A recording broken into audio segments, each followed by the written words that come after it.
Мазарат мехоҳем, чунки дар занҷире ки мо тарроҳӣ кардем як камтар камбудӣ дар худи реле ба вуҷуд омад, ки релеи мо қобили истифодабарӣ нест, симпечиш сӯхтагӣ аст ва мо занҷире як камтар тағйир додем.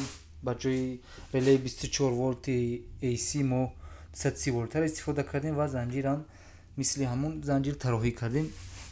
ва дар нақша мебинед ки якта тугма аст, якта калиди васл, шастии васл аст, якта реле мо дорем, ки як тағзияш 230 волт аст. Пас аз таҳрик контактҳош тағйири вазъият мекунад, яъне ҳар дуи контакт, ҳар душ як контакт ҳастанд. аз ҳамин ки як боз баста мешавад ва баста боз мешавад. ва дар ҳолати нормалӣ бояд чароғе ки аз манбаи 24 волти AC тағзия мешавад бояд фурӯзон шавад, чунки аз теғаи баста ҷараён ҷорӣ мешавад ва як пас аз тағзияи манба ба реле бояд ки фурӯзон шавад. ва нақшаро мебинем. манбаи 230 волт омад ба трансформатор. аз трансформатор мо 24 волт гирифтем. як тарафи чароғ тибқи нақша ва аз тарафи дигари чароғ омадагӣ аст. 24 волт фаз омад ба рақами 21 теғаи баста ва аз теғаи баста омад ҷорӣ шуд чароғ. ин чароғ бояд фурӯзон шавад, чунки аз теғаи баста ҷорӣ мешавад. ва дуюм фази мо омад 230 волт омад аз теғаи боз рақами 13 ва аз рақами 13 омад чароғ. ва ин чароғ бояд пас аз тағзияи реле бояд фурӯзон шавад ва бояд қайд кунем ин релеи мо аст ки манбаи тағзияи 230 волта аст ва дута контакти боз ва дута контакти баста дорад, ки рақамош ҳастанд 13-14 боз ва 43-44 ва баста бошад 21-22-31-32. ва натиҷаро мебинем ки реле чӣ хел кор мекунад. ва пеш аз беҳтараш мо як бор теғаҳои баставу боза бо тестера тарзи санҷишашона фаҳмем. тестера дар реҷаи нуқилият мегузорем.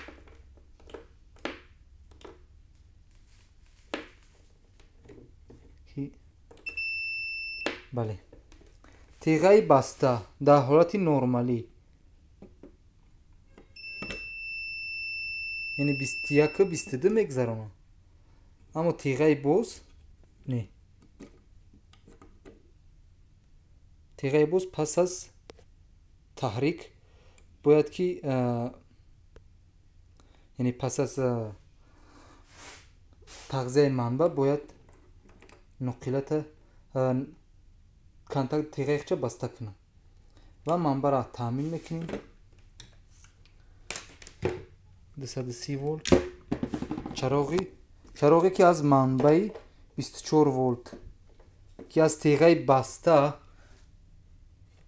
21-22 аз трансформатор манба мегирифт, аллакай фурӯзон шуд.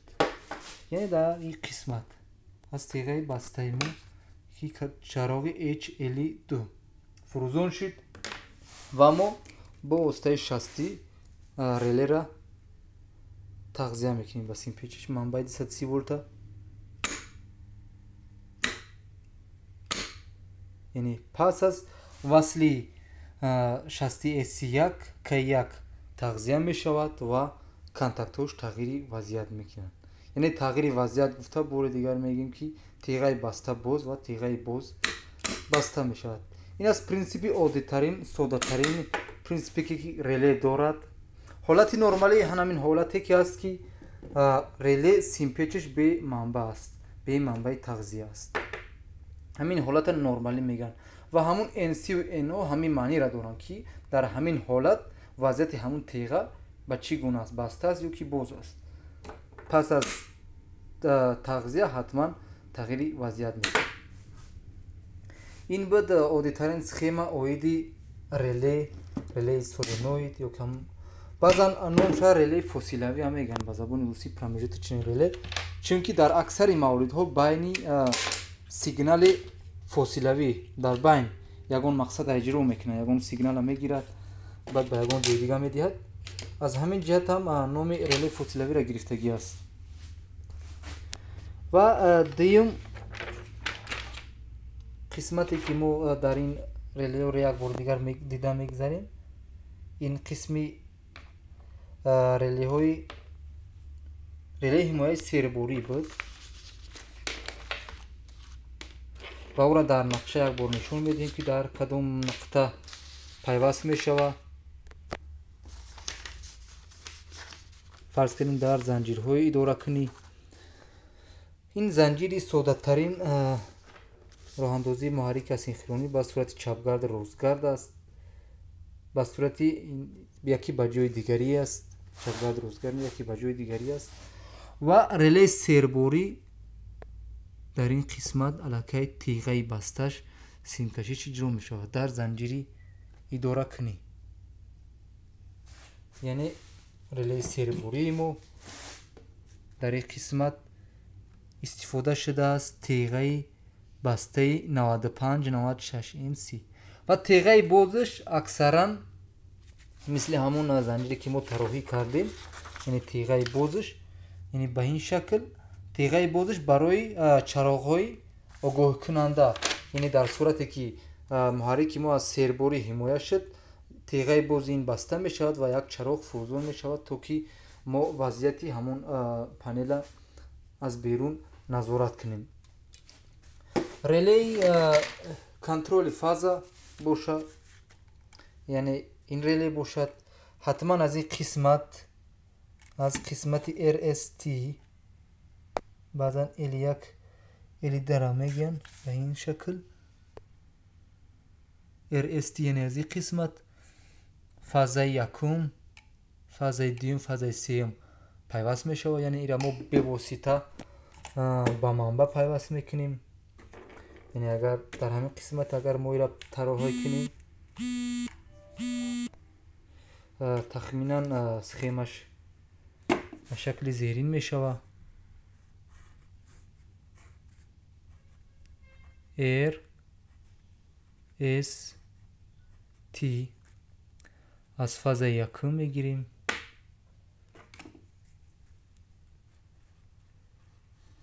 R аз фазаи дуюм ST пайваст мекунем. ва мо дар дарсҳои оянда мегӯем ки тиғаи асосан тиғаи басташа мо истифода мекунем. тиғаи бозаш барои мо қадар лозим нест, барои чароғ бошад истифода мекунем. яъне ҳамин қисмат, яъне мо истифода мекунем аз тиғаи баста ба ин шакл ки рақамҳои 15-у 18 як бори дигар мебинем.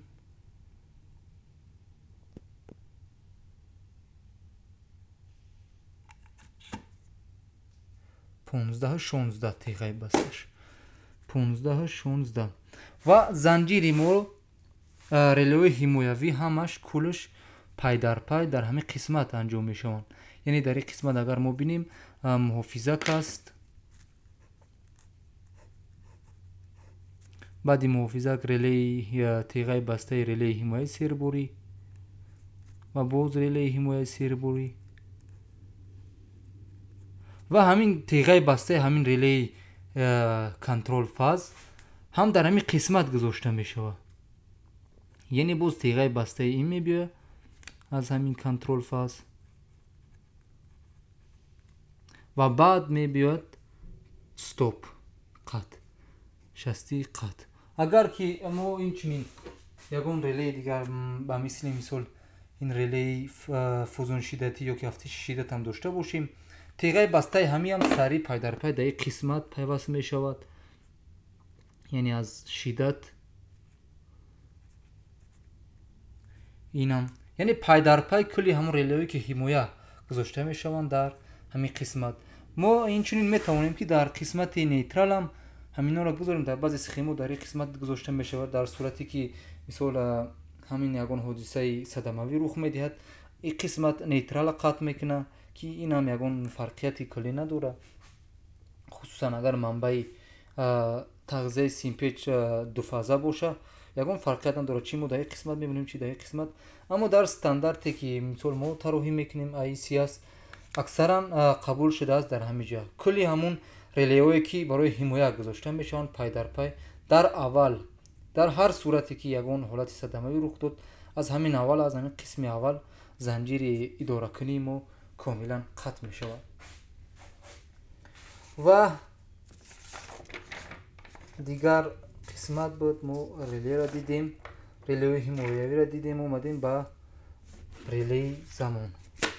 релеи замона мо схема истифодаша мебинем, таъхир дар васл, таъхир дар қатъ. мо намунаи гуногун дорем, дар ин ҷо хусусан ду намуна дорем ки як намуд аст, ин намуд аст ва як намуди дигаринам. ҳар ду ин релеҳу таъхир дар васланд ҳардуш, аммо ин тиғаи ёрирасон оф дилей навишта шудагӣ аст ки ин пай дар пай бо контактор пайваст мешавад ки ин намуди нав аст ки вазифаи таъхир дар қатъа иҷро мекунад, яъне ба чунин шакл пайваст мешавад дар болои контактор ва ду теғаи дига ба мо илова мешавад бо теғаҳое ки таъхир дар қатъ доранд. яъне функсияи яъне контактори мо ҳам вазифаи контакторро иҷро мекунад, ҳам вазифаи релеи замона. яъне теғаҳои қисми асосӣ не теғаи ёрирасон фақат ҳамин қисмат, яъне ҳамин қисмат ки дута теға дорад. мебинем теғаи NO ки 57-58 аст ва теғаи NC ки 65-66 аст. дар ҳамин қисмат таъхир ба вуҷуд меояд. дар қисмати асосӣ хусусан дар теғаҳои қудратӣ ва ин теғаи ёрирасон ягон тағйирот ба вуҷуд намебиёяд. яъне мо ин қисматам яъне ду намуд реле дорем, ҳам таъхир дар қатъ ва ҳам таъхир дар васл. схемаи сода месозем, схемаи оддӣ ки мо як манба дорем, фарз кардем 24 аст ё ки 230 волт аст, фарқ надорад. беҳтараш ман ҳозир занҷирша тароҳӣ мекунам. яъне занҷири дута чароға мо мегирем, боз симпечи релеи замон, таъхир дар васл ва аз теғаи баставу бози он дута чароғи дигара мегирем, фурӯзон мекунем ва мебинем ки маънии таъхир дар васл чист. ва ин мо релеро истифода мекунем. яъне релеи мо як айда манбаи тағзияи симпеч аст, 15 ба асосан контакташ ба шакли зерин аст, якта ком муштарак дорад, 16 теғаи баста, 18 теғаи боз, яъне ком муштарак аст, 16 баста, 18 боз. ва инҷа S1 Z2 барои функсияҳои махсус ҳастанд ки дар даташити ӯ таъин шудагӣ аст. мақсади мо дар инҷа аз ин схема дидани фақат таъхир дар васл аст. симкашӣ анҷом медиҳем.